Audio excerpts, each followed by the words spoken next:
Opposition जो है ना वो तकसीम दड़ों में उनके पास कोई गाइडलाइन नहीं है। उसने जो मिठाई बांटी है तो उनको पहले से खबर थी हर चीज की। पीटीआई के और भी अंदरूनी खाना इनके साथ एमएनए मिले हुए, महमूद खाना चकजी के साथ भी किया उन्होंने। 28 क्या 29 क्या 1029 1028 वहाँ भी आ सकता है और इसके लिए कोई कतगन नहीं है। 27वीं आईनी तरमीम, वही तरमीम जिस पर हम देख रहे हैं कि बहुत ज्यादा शोर मचा हुआ था और आखिरकार सेनेट से ये तरमीम मंजूर हो गई है।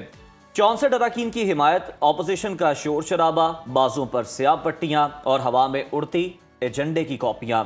इन सब के बावजूद हुकूमत ने आराम से बासानी मैदान मारा और तरमीम मंजूर करवा ली। फैसल वावडा साहब तो मंजूरी से पहले ही मिठाइयां बांटते फिर रहे थे, जैसे मैच खत्म होने से पहले ही जीत का जश्न शुरू कर दिया गया। सर इसमें दिलचस्प बात यह है कि JUIF के एक सेनेटर अहमद खान और PTI के सैफुल्लाह भुट्टो ने अपनी पार्टी लाइन के खिलाफ जाकर हुकूमत को वोट दिया। वैसे भी ये एक आम तरमीम नहीं है, बल्कि इसके तहत विफाकी आईनी अदालत बनाने की मंजूरी दी गई है और अब आईनी मुकदमात सुप्रीम कोर्ट नहीं बल्कि यही नई अदालतें सुनेंगी। और शहबाज शरीफ ने तरमीम में से वज़ीर आज़म के लिए ताहयात इस्तिस्ना की शिक खुद निकाल दी, जिसकी कुछ लोग तारीफ कर रहे हैं तो कुछ लोग ये भी कह रहे हैं कि ये शिक रहती तो शायद जो साबिक वज़ीर आज़म है हत्ता के बनी गाला वाले साहिब को भी रिलीफ मिल सकता था। दूसरी तरफ मौलाना फजलुर रहमान हुकूमत से नाराज हैं, कहते हैं कि वो हुकूमत के खिलाफ महाज खोलने जा रहे हैं, बल्कि इस्लामाबाद मार्च का उन्होंने इंदिया भी दिया है। तो क्या मौलाना साहब अब PTI के साथ हाथ मिला सकते हैं जो पहले ये एहतजाज के लिए तैयार नजर आ रहे हैं और आस्तीनें चढ़ा रहे हैं? तो जनाब यही है सियासत का असल खेल, जहां आज का हरीफ आपका कल का हलीफ बन सकता है। यही तरामीम आज ही कौमी असम्बली में पेश होने का इम्कान है, जिसका सेशन जारी है और वहाँ हुकूमती इत्तेहाद को पहले से ही 2/3 अक्सरियत हासिल। खैर बहरहाल अब आईनी लिहाज से एक बैलेंस ऑफ पावर जो है वो वजूद में आया है। अदलिया और अफवाज की कमांड की रीस्ट्रक्चरिंग की गई है। इन तरामीम से क्या इदारे मजबूत होंगे, सियासी पेचीदगियों को जो है उनका कोई हल निकलेगा, इस बारे में बात करने के लिए हमारे साथ मौजूद हैं सीनियर सियासत कादिर खान मंदोखेल साहब। वेलकम टू सुनो पाकिस्तान, बहुत शुक्रिया आपके वक्त का। कहिएगा आपके ख्याल में हुकूमत ने 27वीं आईनी तरमीम सेनेट से इतनी आसानी से कैसे मंजूर करवा ली, और क्या सियासी हिकमत अमली अच्छी थी या फिर अपोजिशन मौसर एहतजाज करने और हिकमत अमली बनाने में नाकाम रही है? जी बहुत शुक्रिया। मेरे ख्याल में हुकूमत की बेहतर इंतज़ाम के बजाय या हिकमत अमली के बजाय अपोजिशन जो है ना वो तकसीम दड़ों में और उनके पास कोई गाइडलाइन नहीं है, कोई मंजिल नहीं है, कोई इशू नहीं है और इसी वजह से हुकूमत ने आसानी से पास कर दिए। और आप देख रहे हैं कि हमेशा की तरह एक मरतबा फिर PTI की जो है ना वो लोग पार्टी बदल देते हैं और इस मरतबा तो जमीयत का सेनेटर भी गया है। लेकिन इसकी वजह बड़ी ये है कि आप जब असल कारकुनों को, असल नज़रियाती लोगों को जो पार्टी के लिए कुर्बानी देते हैं और आप अरबपति ठेकेदारों को टिकट देंगे तो उनका असर तो ऐसे होगा।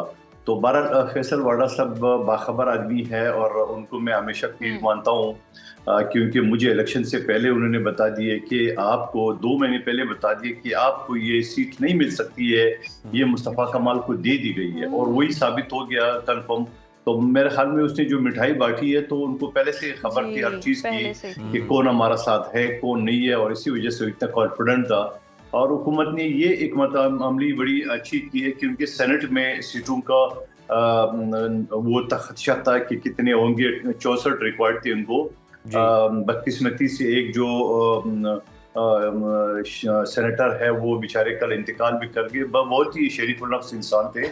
और इसके अलावा मैं ये कहूँगा कि कौमी असम्बली में तो अब 224 इनको रिक्वायर्ड है जो नंबर है और इनके पास हुकूमत के पास 237 और 237 भी वो है जो डिक्लेयर है और उससे ज्यादा PTI के और भी अंदरूनी खाना इनके साथ MNA मिले हुए जो किसी वक्त भी मंजर आम पे आ सकते हैं। बिल्कुल ठीक है कादिर साहब, आप फैसल वावडा के बयान को, उनकी जो बॉडी लैंग्वेज है उसको मद्देनजर रखते हुए ये बताइएगा कि अपोजिशन अब जो तहरीक चलाने का ऐलान कर रही है, अब तरामीम तो सेनेट से भी पास हो गई हैं और कौमी असम्बली से भी हो जाएंगी, वहाँ पर नंबर तो बल्कि पूरे से भी ज़्यादा है, फिर ये एहतजाज कितना फ़ायदेमंद होगा? और सवाल ये कि अपोजिशन क्या ऐसी तहरीक चला सकती है जिससे हुकूमत को ख़तरा हो और फैसल वावडा साहब मिठाइयाँ बांट रहे हैं?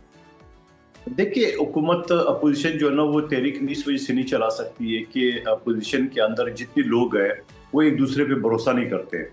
और आप अगर माजी में PTI का रवैया देख ले उन्होंने किसी के साथ वफा नहीं की है। आप इन्हीं मौलाना फजल रहमान साहब को ले ले, जब उनके साथ 24वीं तरमीम में उनकी बातचीत चल रही थी, फिर एहतियात का सरबराह बनाया जा रहा था, और जब हुकूमत ने उनको मुज़ाकरात की पेशकश की तो मौलाना फजल रहमान साहब की पार्टी को छोड़ दिया। फिर आपको याद दिलाता रहो, जब सुप्रीम कोर्ट के चीफ जस्टिस से इनकी मुलाकात थी, मुलाकात तब भी मौलाना साहब की पार्टी के सेनेटर्स को, जो वकील है सीनियर कामरान मुर्जा साहब, उनको छोड़ दिया उन्होंने। और फिर इसी तरह अगर आप देख लें कि पिछले साल 11 अक्टूबर को जो पीटीएम के मंजूर पश्तीन साहब के साथ जो मुआहिदा हुआ कि 2 महीने के अंदर खैबर पख्तूनख्वा असेंबली में कानून साजी करेंगे, नहीं किया है। फिर आपको याद दिला दूं, जनूबी पंजाब एहतियात के साथ उन्होंने 100 दिन का मुआहिदा किया है कि जनूबी पंजाब सूबा बनेंगे, वो मुआहिदा भी नहीं निभा सके। और फिर इसी तरह एमक्यूएम के साथ उन्होंने मुआहिदा किया तहरीर, वो नहीं निभा सके। तो अब वो पीटीआई के ऊपर कोई एतबार करेगा नहीं, क्योंकि पीटीआई अगर अपोजिशन को साथ ले रहे हैं तो फिर वो एक सीट वालों को अपोजिशन लीडर बना रहे हैं। मौलाना फजलुर रहमान तो कह रहे हैं ना कि वो हुकूमत के खिलाफ जाएंगे, तो क्या ये मुमकिन है कि मौलाना फजलुर रहमान और तहरीक इंसाफ किसी मौके पर एक ही समत पर गामजन हो जाए और इत्तेहाद हो जाए उनका? मैंने आपको हवाला दिया है माजी का, जो पीटीआई ने जिन जिन लोगों के साथ जो है ना वफा नहीं किया है, तो अब आगे कौन इसके ऊपर एतबार करेगा? आप मुझे बता दें, कोई भी इतबार नहीं करेंगे, चाहे एमक्यूएम हो, चाहे मौलाना साहब हो, चाहे जनूबी इत्तेहाद हो, चाहे पीटीएम हो, चाहे जमा इस्लामी हो, कोई भी इतबार नहीं करेगा, क्योंकि उनको पता है कि उन्होंने मौका देखते ही जम मार रहे हैं और सबको पीछे छोड़ना है। क्योंकि वो तो एक ही बात कहते हैं कि मुस्लिम लीग नून पीपल्स पार्टी क्या दे सकती है मुझे, अगर हुकूमत दे सकती है तो इस्टेब्लिशमेंट दे सकती है। तो आज भी वो जमहूरी अमल के बजाय, तो कादर साहब अगर देखा जाए तो महमूद खान अचकज़ई तहरीक इंसाफ के हम बात कर लें तो इमरान खान साहब उनके खिलाफ क्या जुबान इस्तेमाल करते थे, आज आप देखें कि वो किस तरह से एक साथ हैं। तो मौलाना के साथ भी कोई इस तरह की अंडरस्टैंडिंग हो सकती है, अगर महमूद खान साहब के साथ हो सकती है? जी देखिए, महमूद खान साहब इंतहाई मोतबर, इंतहाई इज़्ज़तदार आदमी है, उनके घराने को मैं सब जानता हूँ, लेकिन महमूद खान अचकज़ई के साथ भी किया उन्होंने माजी में, जो गाली गलोच की वो अलग है। उसके बाद जब एहतियात का सरबरा बना लिए, जिसको TTIP कहते हैं, वो उसके बाद मौलाना साहब को जब वो बात चल रही थी तो ये चीज़ थी कि महमूद खान को पीछे कर रहे हैं। लेकिन महमूद खान जो है ना वो एक जमहूरी टाइप का सियासतदान है, और वो उस वक्त भी ने कहा कि मैंने हुकूमती पार्टियों से, सब पार्टियों से बात करनी है, लेकिन इमरान खान साहब उसके लिए तैयार नहीं है। आज भी जो कल उसने ऐलान किया तहरीक का, उन्होंने ये कहा कोई तशद्दुद नहीं होगा, कोई पत्थर नहीं उठाएगा, कोई शीशा नहीं तोड़ेगा। तो ये सारी चीज पीटीआई की कल्चर तो नहीं है। पीटीआई की कल्चर तो ये जलाओ गिराओ, खत्म करो, पाकिस्तान है तो खान है, ये तो इनके रहनुमा ऑन रिकॉर्ड कहते हैं। तो आप मुझे बताओ, महमूद खान अचकज़ई तो ऐसा नहीं होने देगा। जब ऐसा नहीं होने देगा तो महमूद खान अचकज़ई को दोबारा साइड लाइन कर देगा। सही। कादिर मंजूर साहब, हम जैसे देख रहे हैं फैसल वावडा ने मिठाइयाँ तकसीम की और उन्होंने ये भी कहा है कि जी अब 28वीं आईनी तरमीम की तैयारी करें। तो क्या ये पॉसिबिलिटी है कि 28वीं आईनी तरमीम भी आएगी? और इतनी उजलत में क्यों तरमीम आ जाती है कि कमी रह जाती है कि 28वीं, फिर 28वीं के बाद यकीनन 29वीं भी फिर आएगी? देखिए, आइन का आर्टिकल 239 जब 1973 में शहीद जुल्फ़िकार अली भुट्टो साहब की सरबराही में एक मुत्तफ़क़ा आइन बना है, और उस आइन के अंदर ये शिक इसी वजह से उस वक्त के तारीख दानों ने डाला, 239 जो आर्टिकल है, उसकी वजह ये कि इस 1973 में किसी ने ये नहीं सोचा था कि इस वक्त कादर खान मंदोखेल आपसे कराची में जूम में बात करेगा, या लाहौर से, पेशावर से, या किसी और मुल्क से बाहर। तो ये टेक्नोलॉजी नहीं था। तो आज वो टेक्नोलॉजी है, अगर तो वक्त के तहत ये तरमीम का जो ऑप्शन डाला हुआ है, उसकी वजह ये है कि अगले साल क्या होगा, 5 साल बाद क्या होगा। तो ये ऑप्शन तो मौजूद है 239, 28 क्या 29 क्या 1029 1028 वहाँ भी आ सकता है, और इसके लिए कोई कतगन नहीं है। आइन में ऑलरेडी ऑप्शन है। ऐसा तो नहीं होगा कि पहले दिन जो मसौदा किसी ने देखा भी नहीं और असद कैसर साहब ने कहा मुस्तरद करते हैं। तो ये कोई सियासी शऊर की निशानी तो नहीं है कि बड़े बगैर। ये भी इस मामले पर भी कमेंट कर दीजिएगा, आप चूंकि एक सीनियर वकील भी हैं। सर, मिसाक जमहूरियत में जिस आईनी अदालत की बात होती है, क्या ये वही ढांचा है, उसी तरह का ही है? मतलब जो जजेस की उम्र है और जो लगाने का इख्तियार है, उसके हवाले से देखा जाए तो आप समझते हैं कि ये एज इट इज़ ही है, उसके मुताबिक है, उसकी रूह के मुताबिक? देखिए, पहली बात तो ये आज से 20 साल पहले शहीद जुल्फ़िकार बेनज़ीर भुट्टो साहिबा और मियां नवाज शरीफ साहब के बीच में जो मिसाक की जमहूरियत का मुआहदा साइन हुआ था, जिस पे मौलाना साहब और इमरान खान साहब भी एग्री थे, और उसके अंदर ये शिक मौजूद है कि आईनी अदालत होनी चाहिए। अब आपने कानून के तालिब इल्म के हिस्से से मुझसे पूछा कि इस वक्त लगभग 56,000 केसेस सुप्रीम कोर्ट में चल रहे हैं, और ये बताया जा रहा है कि इस 56,000 में सिर्फ 1500 केसेस जो है ना वो आईनी है। लेकिन आप देख रहे हैं कि सुप्रीम कोर्ट में सारे आईनी केस चल रहे हैं, वही केस चल रहे हैं जिससे पॉपुलैरिटी होती है, वही केसेस चलते हैं जिसमें ब्रेकिंग न्यूज आती है, वही केसेस होती है जिसमें कमेंट्स आते हैं जजेस के।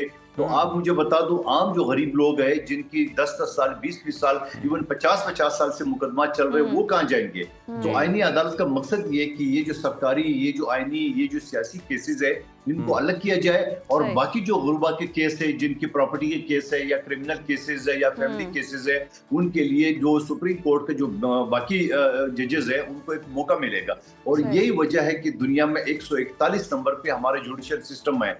हम एटमी ताकत है, दुनिया का छठा 7वां मुल्क है, लेकिन जुडिशरी में हम 141 नंबर पर है। तो ये इसके लिए तो कुछ तो करना पड़ेगा ना।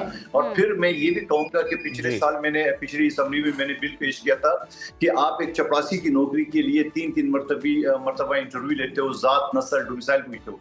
एक हाई कोर्ट का जज आप क्यों डायरेक्ट भर्ती करते हो? चाहे आपके चैम्बर के लोग वो बड़े बड़े वकील है, जजेस है, उनके चाचे, मामे, भांजे, भतीजे है। तो जब ये सूरत हाल आपकी अपॉइंटमेंट का होगा तो यकीनन आपका जुडिशियल सिस्टम दुनिया में 141 नंबर पे तो आएगा फिर। सही। अच्छा कादिर साहब, हम दूसरी तरफ देख रहे हैं, अगर वज़ीर आज़म शहबाज शरीफ की बात करें तो उन्होंने ताहयात इस्तिस्ना की शिक निकाल दिया। आपके नज़दीक ये फैसला सियासी दानिशमंदी थी या कोई दबाव? ये ड्रामा था। अच्छा, ये सिर्फ और सिर्फ ड्रामा था, क्योंकि ये तो हो नहीं सकता है कि शहबाज शरीफ साहब को पता नहीं हो और इनके सेनेटर जो है ना उनकी इस्तिस्ना की तरामीम जमा कर रहे हो। लेकिन अक्लमंदों को बाद में काम पहले किए है और सोचा बाद में, तो बाद में जब पता चला कि ओहो ये तो इमरान खान साहब को भी उसको फायदा हो जाएगा, तो वो फौरन वापस ले लिया और क्रेडिट लेने की कोशिश की। वज़ीर आज़म ने मना किया। आप मुझे बताओ दोनों, क्या ऐसा हो सकता है कि शहबाज शरीफ साहब को पता नहीं हो और इनके सेनेटर उनकी इस्तिस्ना की दरखास्तें जमा कर रहे हो या तरामीम जमा कर रहे हो? जी एग्जैक्टली। वो तो खुद हिदायत देकर गए थे दौरे पर। कादिर साहब, ये बताइएगा कि वफाकी आईनी अदालत के क़याम से आप क्या समझते हैं? अदलिया में नया तवाज़ुन पैदा होगा या फिर आप तकसीम देख रहे हैं? क्योंकि ये सवाल जो है वो बहुत ज़्यादा डिस्कस हो रहा है, और आपको पता है कि फिर जिस तरह से खतूत भी लिखे गए इस्लामाबाद हाई कोर्ट के जजेस की जानिब से, तो अब क्या सूरत हाल आप देख रहे हैं इसके बाद? देखिए, पहली बात तो ये खतूत का ड्रामा जो है ना, ये तो न कानून में है ना आईन में है। अगर किसी आदमी को परेशानी है तो वो जाके कमेटी में बैठे, चीफ जस्टिस के साथ बैठे। ये क्या बात होती है कि खत लिख दिए चीफ जस्टिस को और पहले मीडिया को चले जाते हैं? तो ये सियासी खेल खेला जा रहा है और कुछ नहीं है। और उनको परेशानी है कि हमें क्यों नहीं बनाया गया सरबराह। तो ये सारी चीजें तो माजी में तो नहीं थी, ना कानून आईन में उसकी गुंजाइश है, ना कोई रूल्स में ये इसकी गुंजाइश है कि इस तरह खतूत लिखे और मीडिया में अपने आप को हाईलाइट करे और बच्चे तारीफ करे, वाह वाह क्या खत लिखा। सवाल ये कि ये सारे एक सियासी हरबे है और कुछ नहीं है। और आपने देखा कि फौजी हुक्मरानों में है, जहाँ किसी जर्नल ने दूसरे जर्नल को सुपरसीड कर दिया तो वो इस्तीफा दे देते हैं। लेकिन यहाँ इस्तीफा का रिवाज भी नहीं है। नहीं जी, हमने सीट पे बैठना है, मराद भी लेना है, 25-25 लाख तनख्वाह भी लेना है, फिर उसके बाद 25-25 लाख जो ना वो पेंशन भी लेना है। सवाल ये है कि जब ऑलरेडी ये दुनिया के 80 से ज्यादा ममालिक में ये आईनी अदालतें मौजूद है, और जिस सेनेट और कौमी असम्बली की जो माइक सिस्टम लगा है वो जर्मनी का है, जिसमें गला फाड़ फाड़ के जो अपोजिशन के लोग उस पर तकरीर करते, मुखालफत करते, वो जर्मनी में भी आईनी अदालत है, दुनिया वो फ्रांस में भी है, दुनिया के कई मुल्कों में है। तो मैं ये समझ रहा हूँ कि ये सिर्फ एक सियासी पॉइंट स्कोरिंग है और कुछ नहीं है, करने को कुछ नहीं है। कादिर साहब, इस सारी सूरत हाल में अगर देखें ना तो माहिरीन यही कह रहे हैं, आवाज़ें यही उठ रही हैं कि ये जो तरमीम की जा रही हैं ये हुकूमत अपने लिए कर रही है, हालांकि आवाम के लिए होती है, आवाम की सहूलत के लिए तो ऐसा कुछ भी नहीं है इस तरमीम में। देखिए, ये तो अपोजिशन से आप पूछे कि ये सुनो टीवी कैसे है, तो वो अगर किसी सियासी पार्टी का हो तो मुखालफत करेंगे। آپ کا تعلق اگر کسی سیاسی گھرانے سے ہو تو مخالفت کریں گے, جی. تو اس اپوزیشن کا تو کام ہی مخالفت کرنا ہے, مگر لاجک کیا ہے, منطق کیا ہے اس حوالے سے؟ منطق تو یہی جو میں نے آپ کے سامنے بیان کر دی ہے کہ 56,000 کیسز میں 1500 کیسز چلتے ہیں, باقی نہیں چلتے. تو میں آپ کو 1,000 کیسز کا حوالہ دے سکتا ہوں جو میرے سامنے اور ایز اے وکیل میں یہ دیکھ رہا ہوں. سوال یہ کہ ساری چیزوں کا حل تو یہی ہے کہ آپ ان عدالتوں کو الگ کر دیں, سیاسی کیس کو الگ عدالت بنا دیں, اور یہ دنیا میں رواج ہے. اور پھر پاکستان میں کون سے ایک کورٹ ہے؟ اگر سپریم کورٹ ہے تو اس کے ساتھ شریعت کورٹ الگ ہے, پھر اس کے ساتھ ٹریبونل الگ ہے, پھر محتسب الگ ہے, ہر محکمے کا. یہاں تو درجن سے زیادہ جو عدالتیں پاکستان میں موجود ہیں. اور پھر میں یہ کہوں گا کہ جو نیچے جو کیسز نہیں چلتا ہے اس کی ایک وجہ یہ بھی ہے, انسداد دہشت گردی کے جو قانون ہے 1997 اس میں یہ کہا گیا ہے کہ ایک دہشت گردی کا جو مقدمہ ہے وہ ایک عدالت میں چلے گا, اور عدالت ایک ہفتے کے اندر اس کا فیصلہ کرے گا. کیا عمران خان صاحب کے کیسز پچھلے 3 سال سے چل رہے ہیں, تو کیا ان کی وکلا کو نہیں پتا کہ قانون کیا ان کو چیلنج کیوں نہیں کیا جا رہا ہے؟ کیونکہ ان کو خود پتا ہے کہ ٹھیک ہے کرنے دو, چلتا رہے گا. تو میں یہ سمجھ رہا ہوں کہ یہ سیاسی پوائنٹ سکورنگ ہے اور کچھ نہیں ہے. بالکل ٹھیک ہے, اپوزیشن کا کام اپوز کرنا ہی ہے, اور آپ کے نزدیک یہ پوائنٹ سکورنگ ہے. بہت شکریہ قادر خان مندوخیل صاحب, سینئر رہنما پاکستان پیپلز پارٹی, ہمارے ساتھ موجود تھے, اس تمام تر معاملے پر اپنا تجزیہ دے رہے.